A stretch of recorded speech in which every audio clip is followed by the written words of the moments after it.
Eu resolvi dar uma pausa no assunto empatia para tratar de outro assunto, embora esse outro assunto não esteja tão desconectado do assunto empatia assim. Mas essa semana eu fiz uma enquete nos meus stories perguntando às pessoas que me seguem se, na opinião delas, o silêncio poderia ser também uma forma de comunicação violenta. E 100% das pessoas que responderam a esses stories disseram que sim, que na opinião delas o silêncio pode ser uma forma de violência na comunicação. E ele pode, dependendo da intenção desse silêncio. Então, qual é a intenção que está por trás deste não dito? Ou muitas vezes a recusa ao diálogo, a recusa em expressar para o outro algo que ele está solicitando que eu expresse. Então eu tenho um problema com alguém, essa pessoa pede para conversar comigo e eu recuso essa conversa, eu recuso a dizer para essa pessoa como eu me sinto ou o que eu penso em relação àquilo. Se a minha intenção é essa, desestabilizar o outro, o silêncio pode ser uma forma bem agressiva de comunicação, esse não dito. Então, qual é a intenção que está por trás desse silêncio? Quando eu não quero conversar com o outro, porque eu não tenho condições para isso neste momento, eu posso dizer para ele: olha, eu prefiro não conversar sobre isso agora, porque eu não estou em condições de falar sobre isso com o mínimo de domínio em relação às minhas emoções. A gente pode conversar sobre isso num outro momento?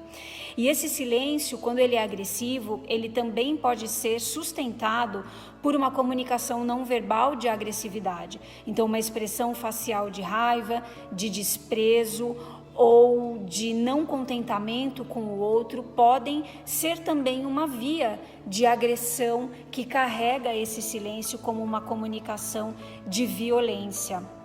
Tem uma psiquiatra e psicanalista chamada Marie-France, que trata sobre isso profundamente num artigo.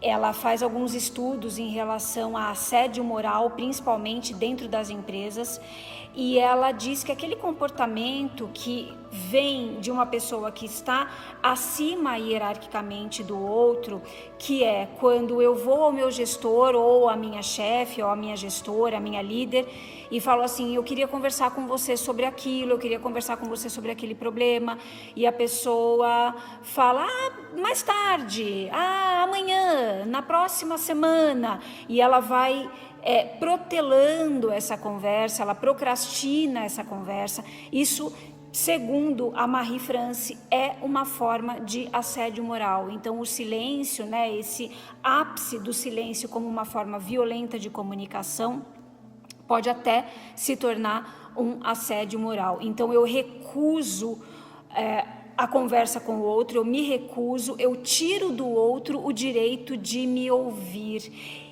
E por que é uma forma de violência? Porque ele gera no outro muita angústia.